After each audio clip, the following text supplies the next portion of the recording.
Hello friends, welcome back to on channel study point. आइए अपना question पढ़ते हैं। एक व्यक्ति की आय 50,000 रुपये है, यानी वह 50,000 कमाता है। उसका खर्च 30,000 है। यदि उसकी आय स्थिर रहती है, यानी जो 50,000 है वो 50,000 ही कमा रहा है और खर्च 10% बढ़ जाता है, तो उसकी बचत में कितना प्रतिशत परिवर्तन होगा। चलिए इस क्वेश्चन को सॉल्व करते हैं। 50,000 रुपये वो कमा रहा है, यानी 50K कमाता है वो, और 30,000 रुपये उसका खर्च है।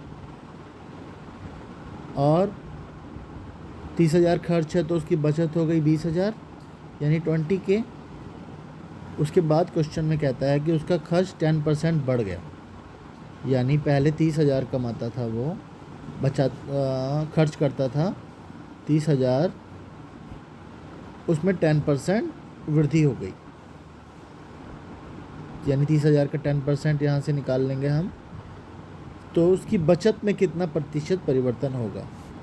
अब यहाँ पर समझने वाली बात इसमें यह है कि जितना रुपए में उसका जो खर्च बढ़ा है उतनी ही उसकी बचत कम हो जाएगी, क्योंकि उसकी आय जो है वो स्थिर है।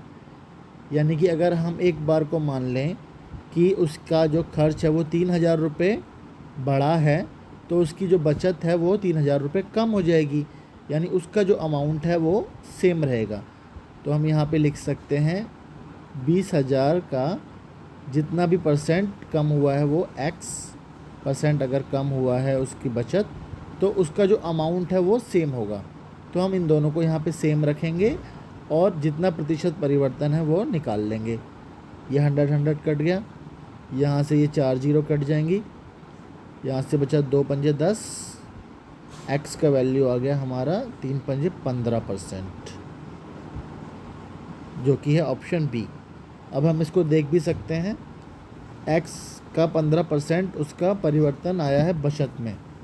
30,000 के बाद उसकी बचत थी 20,000 रुपये, तो 20,000 का 15% होता है 3,000 रुपये,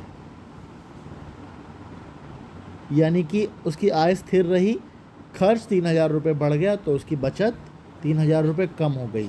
तो उसका जो वैल्यू 3,000 है वो यहाँ पर हम सेम रखेंगे और x% की उसकी वैल्यू को हम फाइंड आउट कर लेंगे, जो कि हमारा आंसर है 15%। आई होप आपको ये क्वेश्चन अच्छा लगा होगा। Please subscribe the channel and share it also, and thank you very much for watching. Have a good